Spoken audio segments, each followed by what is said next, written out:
amigos, estamos de vuelta, como lo anunciamos, está con nosotros el congresista Richard Arce de la bancada del Frente Amplio, pero miembro del partido político Movimiento Nuevo Perú, Pedro Franque, miembro también del Movimiento Nuevo Perú. Señores, muy buenas noches, gracias por estar aquí. Gracias, Cristian, como siempre. A ver, arrancamos, ¿no? Una conferencia de prensa, ¿no? Del Movimiento Nuevo Perú el día de hoy, en la cual efectivamente se convoca, ¿no?, a una manifestación. Yo ahí tengo algunas cosas para discutir, pero eso creo que lo dejamos para el final, porque también han planteado cosas muy importantes, que es lo que un poco hemos estado haciendo en este programa, ¿no? No quedarnos únicamente en los árboles podridos, sino entender cómo el sistema ha venido siendo corrompido por empresas de afuera, empresas de adentro, estudios de abogados, periodistas, políticos, etcétera, y qué medidas hay que tomar ya para poderlas combatir. Ustedes han planteado una lista también. ¿Cuáles son esas medidas, congresistas, que consideran pertinentes para terminar con esta lacra de la corrupción? Lo primero, hay que exigir transparencia de parte de las instituciones del Estado. El rol de la Fiscalía, el rol del Poder Judicial es muy importante en esta instancia, porque se nota todavía que hay una especie de una atmósfera de impunidad. Más aún cuando vemos que están involucrados los tres últimos gobiernos, aparte del fujimorismo evidentemente, y que en realidad, mientras que en Brasil iban cayendo funcionarios de alto nivel, ministros, los mismos representantes de estas empresas que en un principio negaban cualquier tipo de responsabilidad, ya eran capturados, eran sentenciados, algunos de ellos se acogían a esta modalidad de la delación premiada, y en el Perú estábamos absortos, estábamos viendo un espectáculo y no estábamos actuando, porque en realidad, en el caso específico de Odebrecht, el Perú era hasta una especie de sede para operar en toda Latinoamérica. Ahí viene justamente el cuestionamiento al sistema institucional para perseguir justamente a quienes están involucrados en corrupción. Y en esto hay que hacer un deslinde abierto, porque toda la clase política está en cuestión. Lamentablemente, estos casos de corrupción, donde los corruptores están mostrando y están dando las pruebas específicas, ahora es muy difícil escapar a la responsabilidad, porque en el caso de Toledo, por ejemplo, ya se sabe por dónde entró el dinero para financiar Ecoteva. El eslabón perdido que se tenía el 2013 cuando se descubrió Ecoteva, se tiene porque los corruptores están declarando, no va a permitir que se escapen muchos de los que directamente están involucrados. Y esperemos que las instituciones, en este caso el Ministerio Público y el Poder Judicial, dé la talla y por fin puedan caer esos peces gordos responsables del desfalco del Estado. Correcto. Pedro Franque, respecto del tema, ¿no?, económico, ayer justamente lo conversábamos con Jenny Vilcatoma, ¿no?, que claro, de alguna manera el poder económico siempre ha sido el mismo, siempre ha caído parado, gobierno tras gobierno, sea la ideología que sea del gobierno. Y claro, algunos dicen, bueno, ha habido efectivamente un grupo de lobistas que han sido permisivos con el tema de la corrupción, cómplices, y la manera como se firman este tipo de contratos. Entendía que, por ejemplo, acá también, Sistema Nacional de Planificación, la transparencia total que ya ha dicho el congresista Arce. ¿Qué otras cosas desde un punto de vista, digamos, de un economista como tú? Bueno, parece claro que en todo este tema de las APPs es donde se ha concentrado la corrupción, y es claro que todo el sistema, la forma como se han hecho estas APPs tiene que ser revisado y no puede seguir como estaba, ¿no? La Contraloría ha hecho observaciones, no se le hacía caso. No puede ser, pues hermano, cuando la Contraloría hace observaciones, eso tiene que ser respetado, considerado, no puede ser una opinión cualquiera. Se firman miles de adendas. No, pues hermano, nosotros hemos dicho, los primeros 3 años no debe haber ninguna adenda. No puede haber un aumento de precio de más de 10% como máximo, ¿no es cierto? Que una adenda pueda subir por alguna razón especial 10% del precio, pero una adenda no te puede subir pues al triple el precio de un contrato, ¿no? Tiene que haber lo que nosotros llamamos, lo que se llama internacionalmente un comparador público-privado, un buen análisis que nos permita saber si realmente es mejor hacerlo como APP o mejor hacerlo como una inversión pública, como se ha hecho, durante muchísimos años, ¿no? Lo que no veía entonces, era como en Chinchero, por ejemplo, ¿por qué esa cuestión es APP si el 80% es inversión pública, hermano? No entiendo. ¿Qué gana el Estado haciéndolo como APP si el Estado es el que está poniendo la plata desde el comienzo? Entonces no hay justificación de que sea una APP. Eso no quiere decir que no haya caso donde pueda haberlo, pero tiene que estar muy bien sustentado. Para eso se considera, hay una cosa que está en la técnica internacional, un comparador público-privado, tiene que eso estar explícito, y las obras tienen que ser parte de un sistema de planeamiento nacional. No puede ser que al privado se le ocurre que hay que hacer tal obra porque ha visto que hay un negocio y entonces el Estado va atrás de lo que en realidad es el interés privado, ¿no? Entonces, nuestro punto de vista es que en conjunto hay que reformar todo este sistema de las APPs, que hay que darle mucho más importancia a la inversión pública, y que mientras tanto Digamos, nos parece mal lo que está haciendo este gobierno, ¿no? ¿Por qué?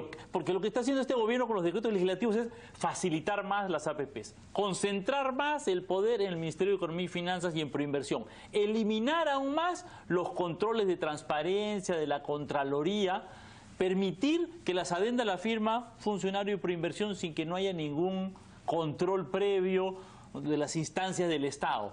Hacer que, por ejemplo, los organismos reguladores como Acitran, bueno, si opinan bien y si no también, y solo pueden opinar de una manera acotada y no pueden hacer observaciones al Pero a veces conjunto de los Ocitran también contratos de está APPs. metido justamente en, ¿no? en, digamos, darle luz verde a este pago de sobrevaloraciones, lo que se paga en el PAO, en la PAMO, etcétera, todo ese tipo de cosas. También hay funcionarios de Ocitran que están metidos en el tema. Mira, corrupción puede haber siempre, ¿no? Digamos, no hay nada que te vacune absolutamente contra la corrupción, pero el levantar la participación ciudadana, el levantar la transparencia, el levantar el que haya otras instancias del Estado como la Contraloría, como los reguladores, que sean los que estén fiscalizando, ¿no es cierto?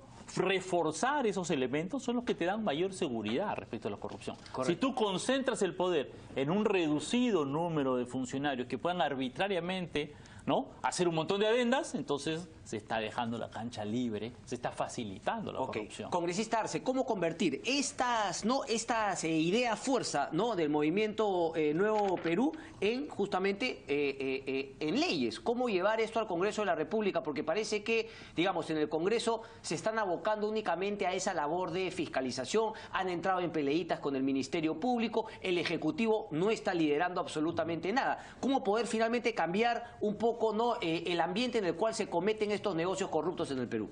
Definitivamente tiene que haber un marco institucional para las alianzas público-privadas. No es posible que estas adendas tengan un carácter discrecional en el caso de los funcionarios que puedan hacer modificaciones las veces que la empresa le interesa.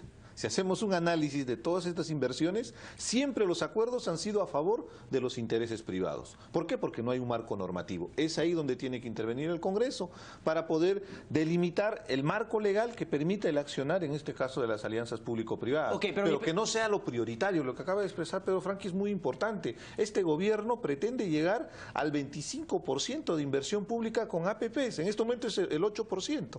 Eso significa que va a priorizar la inversión privada.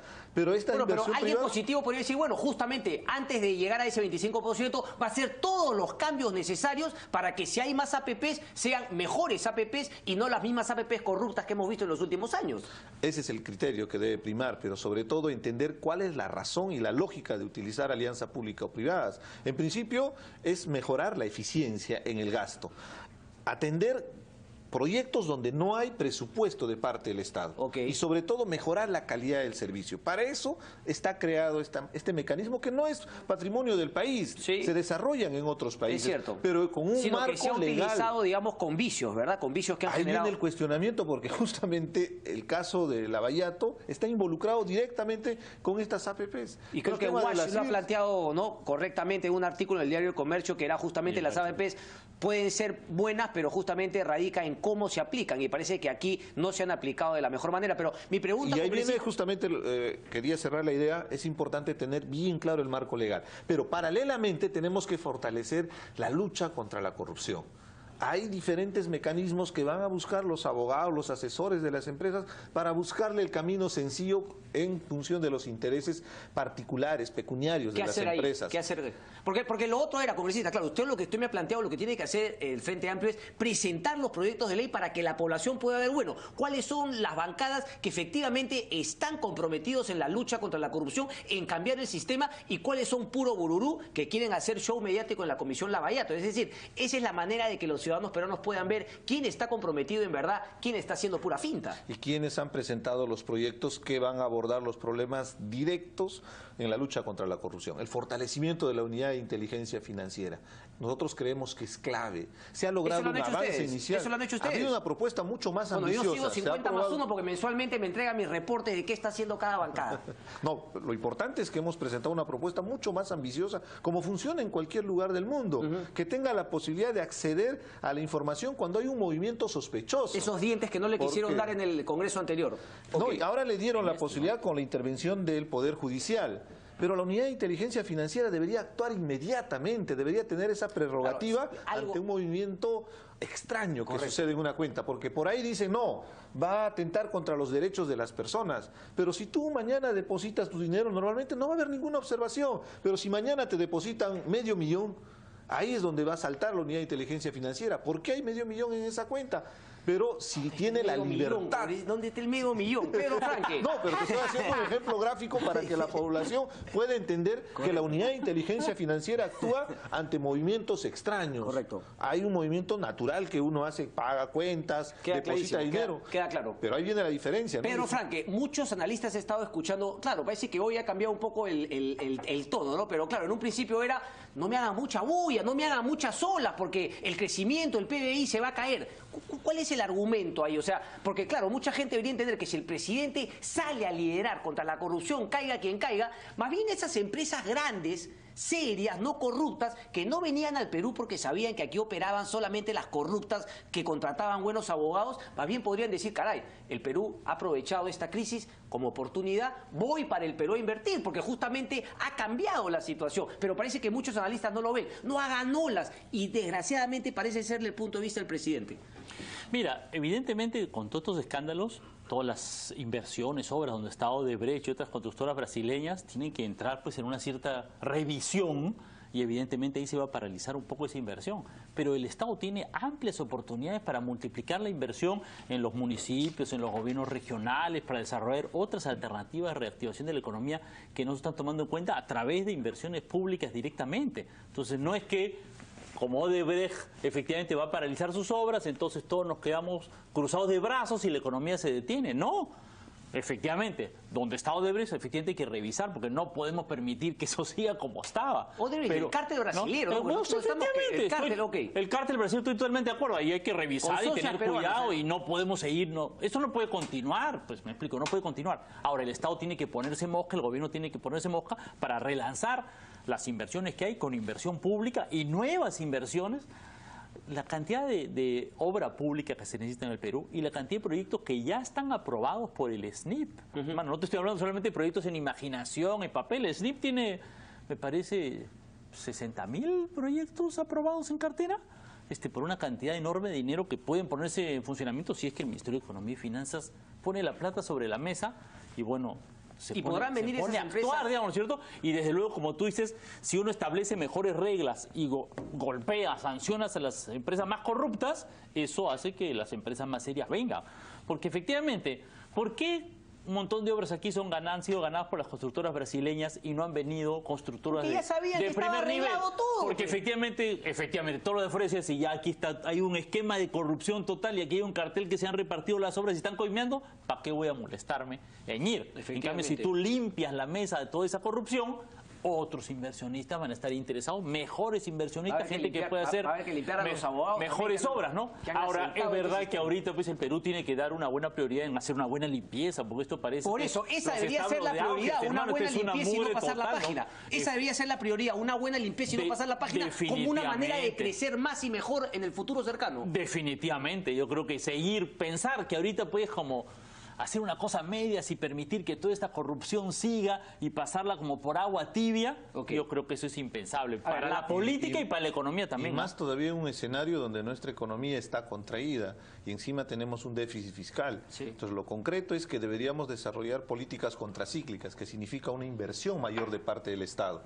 Cuando revisamos un poco la política de este gobierno, está orientando más o menos la deuda un 28-29% del PBI nacional, cuando el promedio en Latinoamérica está sobre el 35-40%. O sea, fácilmente podemos acceder a mecanismos de financiamiento para hacer inversión en obra pública, en demanda. Y algo muy concreto lo que acaba de expresar Pedro. Por ejemplo, el PRONIED, el que construye los colegios. Permanentemente, cada semana los congresistas acompañamos a los alcaldes con los proyectos SNIP aprobados. El señor del PRONIED lo que nos informa es que hay un déficit de cerca de 58.000 millones de soles para construir colegios. Correcto. Solo le han aprobado 500 millones de soles para este año. Por ejemplo, ahí hay un sector muy importante para activar nuestra economía. Tengo que entrar a otros temas, porque el tema de la marcha no es un poco radical, no es un poco precipitado, no es un poco pescar a río revuelto, no es un poco que se han quedado sin fuerza al interior del Congreso de la República con esta separación entre la gente de Marco Arana y la gente de Verónica Mendoza y tratar de ganar un cierto protagonismo convocando a la gente a la calle? No, eso pasa a un segundo plano, las diferencias. La agenda nacional tiene que ser estos temas que estamos tratando. Y la marcha justamente tiene un objetivo. Movimiento Tierra y Libertad no está en la marcha, entonces solamente el Movimiento Nuevo Perú. Está organizado por la CGTP y nosotros nos estamos plegando a esta movilización, pero porque entendemos que es muy importante. Esperemos que vaya Tierra y Libertad, que vaya todas las organizaciones políticas que creemos que la corrupción es un mal endémico en nuestra sociedad, que ese cáncer llamado corrupción ya está haciendo metástasis. Tenemos que salir a las calles porque es la forma de presionar justamente a estos estamentos, Ministerio Público, Poder Judicial, que están actuando con mucha lentitud. Y también un llamado de atención al propio Congreso. Yo asisto a la Comisión Lavallato. Esta confrontación entre Congreso y Fiscalía no ayuda en nada a esta lucha frontal contra la corrupción. Un paralelo. Debería haber una especie de complementariedad. Un paralelo, Pedro Franque, usted congresista Arce, el que guste, ¿no? Hay cosas que ciertamente el señor presidente tiene que responder ante las autoridades competentes y ante el país, porque él fue presidente del Consejo de Ministros y ministro de Economía durante el gobierno de Toledo. Si tiene que caer, pues que caiga. Vincular con PPK y Toledo no es lo mismo que vincular, si es que se dé el supuesto de que Susana Villarán haya estado en hechos irregulares, a Marisa Glave y a Indira Wilca con la responsabilidad de Susana Villarán. Mira, yo creo que lo que hay que investigar a todo el mundo en todos los casos. Y lo de PPK habrá que investigarlo. A PPK es presidente del Consejo de Ministros. El presidente del Consejo de Ministros firma y es copartícipe de los decretos supremos y de las aprobaciones que han permitido buena parte de las obras de la Interoceánica Sur. Entonces su firma está en una serie de normas que facilitaron eso. ¿Eso quiere decir que el señor tiene responsabilidad penal? Bueno, tal vez no. Tal vez él firmó de buena fe y tal vez no sabía nada. Puede ser. Para eso hay que hacer una investigación. Y en el caso de la Municipalidad, y en el caso de la Municipalidad de Lima habrá que investigar, como nosotros decimos, caiga quien caiga. Nosotros estamos seguros que ni Marisa Glave ni Indira Wilca tienen nada que ver, pero que se hagan todas las investigaciones del caso. Mira, Susana Villarán ella tendrá que responder, pero yo creo que hay que hacer todas las investigaciones del caso. Pero de Indira Wilca, pero hasta ahora Susana Villarán no. Bueno, Susana Villarán hasta ahora no se han presentado tampoco ninguna prueba, pero nuestro punto de vista es que se hagan todas las investigaciones, si no hubiese recibido que caiga dinero, quien caiga, pero hermano. Hubiese firmado contratos a cambio de recibir gratuitamente el apoyo de Luis Fabre en el tema de la revocatoria, ¿sería corrupción igual? Definitivamente que sí es corrupción, por supuesto. Vamos a ver qué dicen las investigaciones. Pero hay algo muy importante que hay que resaltar. Nosotros en el Congreso tenemos una función legislativa. De la misma manera, Marisa Glave e Indira Wilca fueron consejeras. Los que toman la decisión son los titulares de pliego. Las decisiones que está tomando Pedro Pablo Kuczynski con el aeropuerto de Chincheros no tiene responsabilidad del Congreso de la República. Nosotros observamos, fiscalizamos, representamos a la población, pero no decidimos en el tema ejecutivo. Hagamos esa diferencia. Un placer, señor. No, el gusto como siempre. Congresista Pedro Franque, un placer como siempre. Hacemos una pausa. Gracias, Cristian. Vamos a hablar de